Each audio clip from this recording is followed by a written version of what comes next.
ಎಲ್ಲರಿಗೂ ಶುಭ ಮಧ್ಯಾಹ್ನ. ಇವತ್ತಿನ ವಿಷಯ ಏನು ಅಂತ ಅಂದರೆ ನೀರು. ನೀರು ಅಂತಂದರೆ ನಮಗೆ ಜೀವವಾಗಿರುವ, ಜೀವ ನೀಡುತ್ತಿರುವ ಹಾಗೆ ಅಮೃತವಾದಂಥ ನೀರನ್ನು ನಾವು ಯಾವುದೇ ಕಾರಣಕ್ಕೂ ನಿರ್ಲಕ್ಷಿಸಲು ಸಾಧ್ಯವಿಲ್ಲ.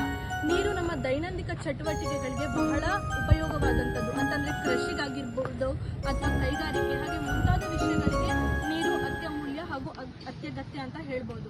ಹಾಗಿರುವಾಗ ಗಂಗಾ, ಯಮುನಾ, ತುಂಗಭದ್ರಾ, ಶರಾವತಿ ಹೀಗೆ ಮುಂತಾದ ನದಿಗಳು ತನ್ನ ಅಪಾಯ ಮಟ್ಟವನ್ನು ಏರಿ ಹರಿಯುವುದರಿಂದ ತುಂಬ ನಮಗೆ ಉಪಯೋಗವಾಗ್ತದೆ. ಆದ್ರಿಂದ ಬೇಸಿಗೆಗಾಲದಲ್ಲಿ ಯಾವುದೇ ರೀತಿ ನಮಗೆ ನೀರು ಸಿಗದೇ ಇರುವ ಕಾರಣ ಬಹಳ ತೊಂದರೆ ಆಗ್ತಾ ಇದ್ದೇವೆ. ನಾವೇ ಮನುಷ್ಯರಾಗಿ ಎಷ್ಟೊಂದು ಕಷ್ಟಪಡ್ತಿದ್ದೇವೆ ಅಲ್ಲ ಬೇಸಿಗೆಗಾಲದಲ್ಲಿ ನೀರಿಲ್ಲದೆ, ಅಥವಾ ಏನೋ ಎಷ್ಟೇ ನೀರು ಕುಡಿದು ನಮಗೆ ಆಯಾಸವನ್ನು ತಡ್ಕೊಳ್ಳೋಕೆ ಆಗ್ತಾ ಇಲ್ಲ.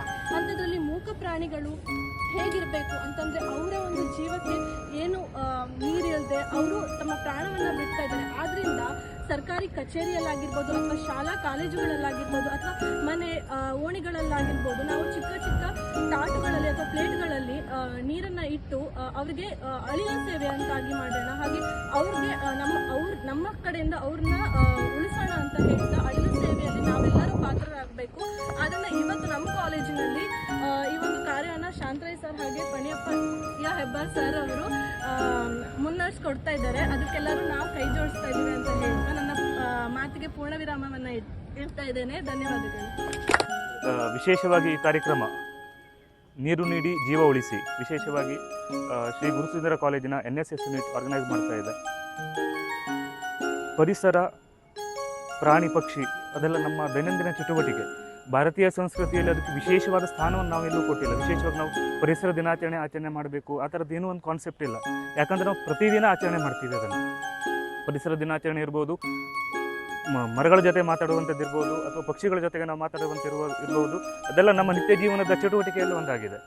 ವಿಶೇಷವಾಗಿ ಈ ಸಂದರ್ಭದಲ್ಲಿ ಹೇಳಬೇಕು ಅಂತ ಹೇಳಿದ್ರೆ, ಮನುಷ್ಯ ಈಗ ಮಾಡರ್ನೈಸೇಷನ್ ಅನ್ನೋ ಕಾನ್ಸೆಪ್ಟ್ ಮೇಲೆ ಮನುಷ್ಯ ಏನು ತಿಳ್ಕೊಂಡಿದ್ದಾನೆ ಅಂತ ಹೇಳಿದ್ರೆ, ಇಡೀ ಪ್ರಪಂಚ ನಂದು ಅನ್ನೋ ದೃಷ್ಟಿಯಲ್ಲಿ ನಮ್ಮ ಜೊತೆ ಬೇರೆ ಜೀವಿಗಳು ಇದೆ, ಪ್ರಾಣಿ ಇದೆ, ಪಕ್ಷಿ ಇದೆ. ಆದರೆ ಮನುಷ್ಯ ಏನು ಮಾಡ್ತಿದ್ದಾನೆ, ಮಾಡರ್ನೈಸೇಷನ್ ಅನ್ನೋ ಕಾನ್ಸೆಪ್ಟ್ ಮೇಲೆ ಎಲ್ಲ ಪರಿಸರನ ನಾಶ ಮಾಡಿ ಪಕ್ಷಿ ಮತ್ತು ಪ್ರಾಣಿಗಳಿಗೆ ವಿಶೇಷವಾಗಿ ಪರಿಸರದಿಂದ ಏನು ಸಿಗಬೇಕು ಆ ಬೆನಿಫಿಟ್ ಸಿಗ್ತಾ ಇಲ್ಲ. ಅದು ಬೋರ್ವೆಲ್ ಕೊರೆಸೋದಾಗಿರ್ಬೋದು, ಇಲ್ಲ ಅಂದರೆ ಮೈನಿಂಗ್ ಇರ್ಬೋದು, what ever it may be. But ಸಮಸ್ಯೆ ಆಗ್ತಿರೋದು ಜನರ ಜೊತೆಗೆ ಸಮಸ್ಯೆ ಆಗ್ತಿರೋದು ಪ್ರಾಣಿ ಮತ್ತು ಪಕ್ಷಿಗಳಿಗೆ. ಸೊ ಹಾಗಾಗಿ ಈ ವಿಶೇಷ ದಿನ ನಾವೆಲ್ಲ ಪ್ರತಿಜ್ಞೆ ಮಾಡುವ. ಇಲ್ಲಿ ಸಿಂಬಾಲಿಕ್ ಆಗಿ ನಾವು ಮಾಡ್ತಿದ್ದೀವಿ, ಅದನ್ನು ನೀರೇನು ಕೊಡ್ತಿದ್ದೀವಿ ಪಕ್ಷಿಗೆ ಅಥವಾ ಪ್ರಾಣಿಗೆ ಇರ್ಬೋದು. ಬಟ್ ನಮ್ಮ ನಿಜ ಜೀವನದ ಪ್ರತಿದಿನದ ಚಟುವಟಿಕೆಯಲ್ಲಿ ಅದೊಂದಾಗಿರಲಿ. ನಿಮ್ಮ ಮನೆ ಎದುರುಗಡೆ ಒಂದು ಸಣ್ಣ ಪಾತ್ರ ಇಡಿ, ನೀರು ಹಾಕಿಡಿ, ಪಕ್ಷಿಗೆ ಇರ್ಬೋದು, ಪ್ರಾಣಿಗಿರ್ಬೋದು. ಅದೇ ಥರ ಈ ವ್ಯವಸ್ಥೆಯನ್ನು ನಾವು ಮಾಡುವ ಅಂತ ಹೇಳ್ತಾ ಆರ್ಗನೈಸ್ ಮಾಡಿರುವಂಥ NSS ಘಟಕಕ್ಕೆ ಧನ್ಯವಾದ ಹೇಳ್ತಾ ನನ್ನ ಮಾತುಗಳನ್ನು ಮುಗಿಸ್ತಿದ್ದೇನೆ. Thank you. जगे स्वराष्ट्र के लिए जगे जगे स्वयं सजीव सुंदरा सवार दे, स्वयं सजीव सुंदरा सवार दे, उठे समाज के लिए उठे.